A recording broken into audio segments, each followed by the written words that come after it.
বন্ধুত্ব এমন একটা সম্পর্ক যা আমাদের জীবনকে গড়েও তুলতে পারে আবার ভেঙেও দিতে পারে।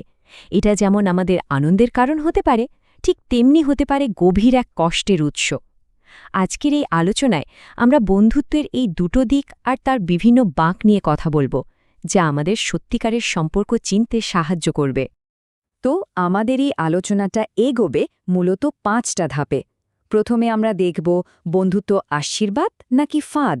তারপর বন্ধুত্বের কিছু সাধারণ ফাঁদ চিনব যা সম্পর্কগুলোকে নষ্ট করে দেয়। এরপরে জানব একটা সুস্থ বন্ধুত্বের আসল ভিত্তিটা কি, শিখব কিভাবে এই সম্পর্ককে যত্ন নিতে হয়, আর একদম শেষে সঠিক বন্ধু বেছে নেওয়ার গুরুত্ব নিয়ে কথা বলবো। আশা করি এই পুরো পথ চলাটা সম্পর্ক নিয়ে আমাদের বোঝাপড়াকে আরও পরিষ্কার করে তুলবে। বন্ধুত্ব একদিকে যেমন আমাদের জীবনের শ্রেষ্ঠ একটা আশীর্বাদ হতে পারে, ঠিক তেমনি কিন্তু এটা একটা গভীর ফাঁদও হতে পারে। চলুন এই সম্পর্কের দুই বিপরীত দিকটা একটু তলিয়ে দেখা যাক। এই প্রশ্নটাই কিন্তু আজকের আলোচনার একেবারে কেন্দ্রবিন্দুতে। জীবনের সম্পর্কগুলো কি একজন মানুষকে বিকশিত হতে সাহায্য করছে, নাকি তার এগিয়ে যাওয়ার পথে বাধা হয়ে দাঁড়াচ্ছে? এই প্রশ্নের উত্তর খুঁজে বের করার মধ্যেই কিন্তু লুকিয়ে আছে একটা সুস্থ সম্পর্কের চাবিকাঠি। আসল বন্ধুত্ব কি সেটা বোঝার আগে আমাদের কিন্তু জানতে হবে কোন ভুলগুলো একটা সুন্দর সম্পর্ককে নষ্ট করে দেয়। এমন কিছু সাধারণ ফাঁদ আছে যা খুব ভালো বন্ধুত্বকেও বিষাক্ত করে তুলতে পারে। চলুন সেই ফাঁদগুলো সম্পর্কে এবার জেনে নেওয়া যাক। বন্ধুত্বের পথে সোর্স বলছে মূলত 3টে বড় ফাঁদ থাকে। প্রথমটা হলো পিয়ার প্রেশার বা পারিপার্শ্বিক চাপ, মানে বন্ধুদের খুশি করতে গিয়ে নিজের ইচ্ছার বিরুদ্ধে কিছু করা। দ্বিতীয়টা হলো পজেসিভনেস বা অধিকারবোধ, যা বন্ধুকে নিজের সম্পত্তি ভাবার একটা প্রবণতা তৈরি করে। আর 3 নম্বরটা হলো নেতিবাচক প্রভাব, যা খারাপ অভ্যাসের দিকে ঠেলে দেয়। আমি ওদের মতো নই বলে ওরা হাসাহাসি করে, আমারও কি ওদের মতো হয়ে যাওয়া উচিত? এই চিন্তাটা কিন্তু আমাদের অনেকের কাছেই খুব চেনা, তাই না? যখন কোনো দলে থাকার জন্য নিজেকে বদলাতে হয়, তখনই বুঝতে হবে সম্পর্কে কোথাও একটা সমস্যা আছে।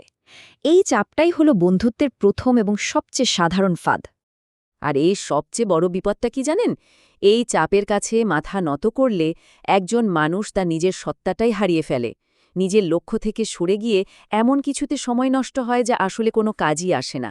মনে রাখতে হবে, আসল বন্ধুত্ব কখনো নিজের সত্তা বিসর্জন দিতে বলে না। আচ্ছা, এবার আসা যাক দ্বিতীয় ফাঁদটায়, অধিকারবোধ বা পজেসিভনেস। আমার ঈর্ষা আর পজেসিভনেসের জন্য আমি আমার বেস্ট ফ্রেন্ডকে কষ্ট দিচ্ছি, এই কথাটা থেকেই বোঝা যায় এই অনুভূতিটা দুজনের জন্যই কতটা যন্ত্রণার হতে পারে। এর মূল ব্যাপারটা হল বন্ধুত্ব সবসময় একটা সমানে সমানে সম্পর্ক। যখনই একজন আরেকজনের ওপর কন্ট্রোল করতে চায়, সম্পর্কটার বন্ধুত্বে থাকে না, বরং সেটা একটা অসম সম্পর্কে পরিণত হয়, আর তাতে কষ্ট পায় দুই পক্ষই। আর তৃতীয় এবং সম্ভবত সবচেয়ে বিপজ্জনক ফাঁদটা হল নেতিবাচক প্রভাব। সোর্স বলছে অনেক সময়ই মাদকাসক্তির মতো ভয়ঙ্কর অভ্যাসগুলো বন্ধুত্বের কারণেই তৈরি হয়, আর তা থেকে বেরোনোর একমাত্র উপায় হল সেই বন্ধুদের সঙ্গ ছেড়ে দেওয়া। আচ্ছা, অনেক তো সমস্যা নিয়ে কথা হলো, চলুন এবার একটু সমাধানের দিকে তাকানো যাক। এতক্ষণ আমরা ফাঁদগুলো নিয়ে কথা বললাম, এবার দেখব একটা সত্যিকারের মজবুত বন্ধুত্বের ভিত্তি আসলে কিসের ওপর দাঁড়িয়ে থাকে। বন্ধুত্বের ফাঁদ আর সত্যিকারের বন্ধুত্বের মধ্যে পার্থক্যটা কিন্তু আকাশ পাতাল। দেখুন, যেখানে ফাঁদগুলো তৈরি হয় কন্ট্রোল, শুধু নেওয়া আর জোর করে মানিয়ে নেওয়ার ওপর, সেখানে সত্যিকারের বন্ধুত্ব গড়ে ওঠে সমতা, কোনো আশা ছাড়াই দেওয়ার মানসিকতা আর সমমনা মানুষের মধ্যে একটা আত্মিক সম্পর্কের ওপর। কিন্তু প্রশ্ন হল, যদি মনের মতো বন্ধু খুঁজে না পাওয়া যায় তখন কি হবে? সোর্স বলছে সেক্ষেত্রে হতাশ হওয়ার কিছু নেই, তখন আত্মনির্ভরশীল হওয়াই ভালো।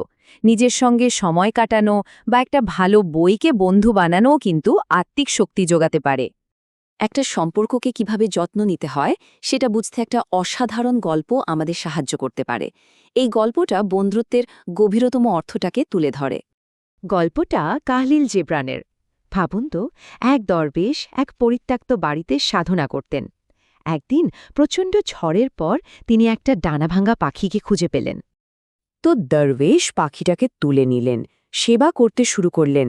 তিনি পরম যত্নে পাখিটাকে সারিয়ে তুললেন, আর ধীরে ধীরে পাখিটার প্রতি তার গভীর মায়া জন্মে গেল। আর ঠিক এখানেই গল্পের আসল মোড়। পাখিটা যখন সুস্থ হয়ে একদিন উড়ে গেল, দরবেশ কষ্ট পেলেও তার মায়াকে আসক্তিতে পরিণত হতে দেননি। তিনি বুঝলেন সত্যিকারের ভালোবাসার মানে আটকে রাখা নয়, মুক্তি দেওয়া। এই গল্পটাই কিন্তু বন্ধুত্বের আসল মানেটা আমাদের শিখিয়ে দেয়। বন্ধুত্ব মানে হল নিঃস্বার্থভাবে অন্যের যত্ন নেয়া, তার বিকাশে সাহায্য করা, আর প্রয়োজনে তাকে মুক্ত করে দেওয়া।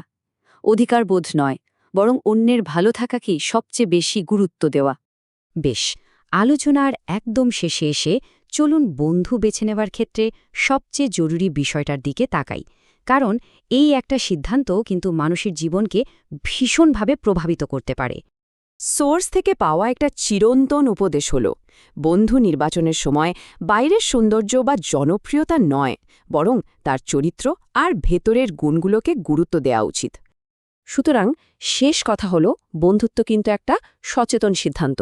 জীবনে এমন মানুষদেরই পাশে রাখা উচিত যারা আমাদের আত্মবিশ্বাস যোগায়, ভালো কাজে উৎসাহ দেয়, আর নিচে নামানোর বদলে উপরে উঠতে সাহায্য করে। এই আলোচনাটা শেষ করার আগে একটা প্রশ্ন শুধু ভাবার জন্য রেখে যাচ্ছি। জীবনের সত্যিকারের বন্ধু কারা? আমাদের চলার পথে সেই সব সহযাত্রীকে চিনে নেওয়াটা খুব জরুরি, কারণ তারাই তো হয়ে ওঠে আত্মার আসল খোরাক।